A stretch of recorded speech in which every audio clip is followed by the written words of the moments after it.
Hello world, hello Humana, hello YouTubers, thank you for tuning in.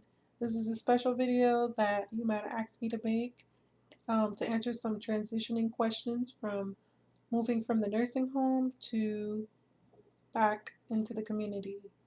Okay, just 1 second. Since you guys know I am a quadriplegic, I'm paralyzed from the shoulders down. I'm actually making this video on my own.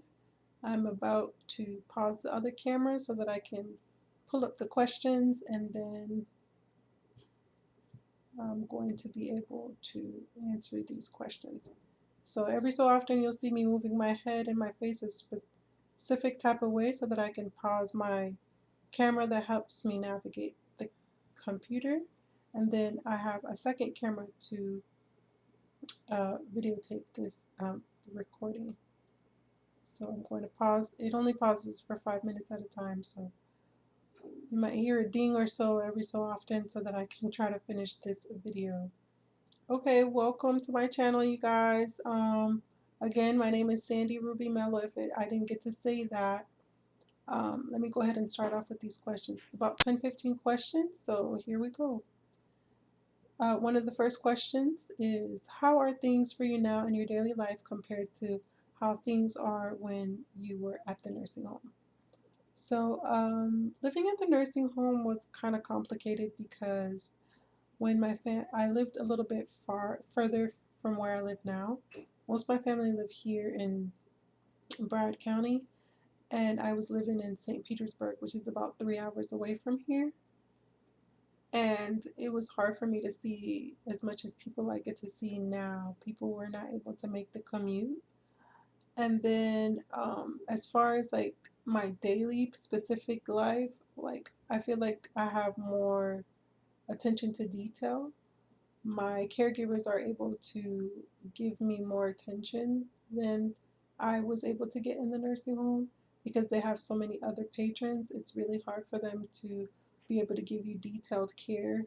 So I'm able to be, I feel like I'm a little bit more cleaner. I'm a little bit more active now that I'm out of the nursing home and stuff like that. So um, I want to believe that I feel a little bit more independent now that I'm in the community. Things have drastically changed from living here in the community than in the nursing home. The second question is, what are areas important to you that you believe have improved? The two biggest things is, like I said, being cleaner and having more of a social life. I'm able to see my family and my friends more often, and because my caregiver is only taking care of me, she's able to do things that I was not able to do in the nursing home, like get my nails painted. They used to do it at the nursing home too, but it would it's like rare. Like it would be like a really slow day or something. Now I can do like get my hair done, take more time to do certain things that I was not able to do in a nursing home. So those are the biggest things that have improved, um, my cleanliness, hygiene, and stuff, and my social life. Um, the next question is, how long did it take between when I told my care coach that I wanted to go home and to when I received the visit from my transition coach?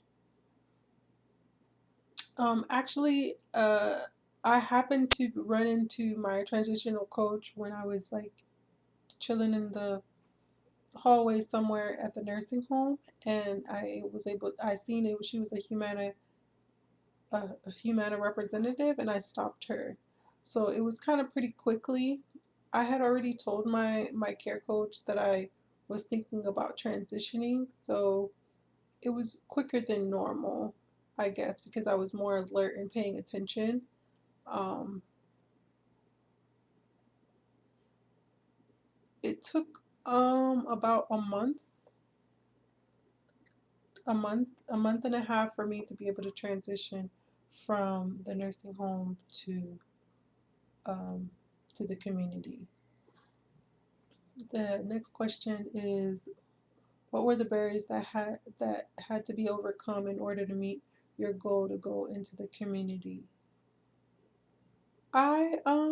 The biggest thing was like making sure all my equipment and my bed and um all of my stuff was here before I got here.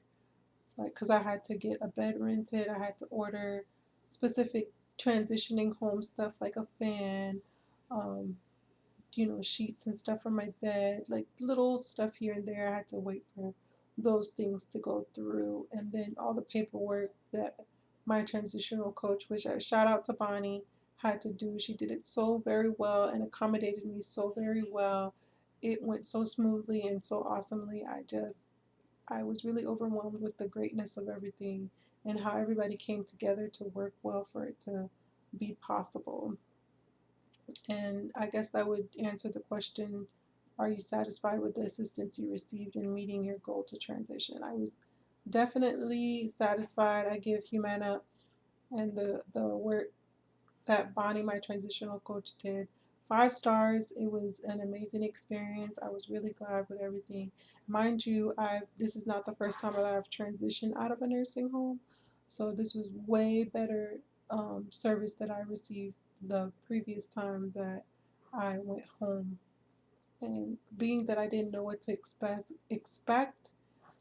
the first time I really was on edge. This time, even though I was a little bit nervous coming back home, it wasn't because of the services that I was going to get. I was a little bit more aware of what to ask for and what to get, and what things to make sure that my transitional coach was able to get me for me to receive the care that I feel like that I needed. The next question is, are there things that you would change about the process that could have gone smoother for you? I think because this was my second time um, transitioning back into the community, I knew what questions to ask. I knew what services to request. So that as well. I guess education is the biggest thing um, about this whole process. Um, I don't think there's any big things that I would stick out to ask for things to be changed. It went pretty well. Everything went pretty well. My future goals. The next question is, what are your future goals? My future goals include. I have a lot of dreams, really. They include speaking to other people and being an advocate for other people that are kind of like in my position. I think the greatest difficulties that I ran through when I first got paralyzed was not knowing what services that are out there, what things that are out there for me to get. Like right now, I've been paralyzed for 5 years. I've spoken to other disabled people that said that I should have gotten a mobile chair a long time ago, and they give you your insurance gives you a chair every 5 years. And in the beginning, it wasn't a big deal for me because I was still trying to get used to my new normal. But now it's a must. I am in the process of getting a chair now. It takes a while, which kind of sucks because I'm just so excited to get one. Being that I'm friends with more people that are in my condition, so it's a little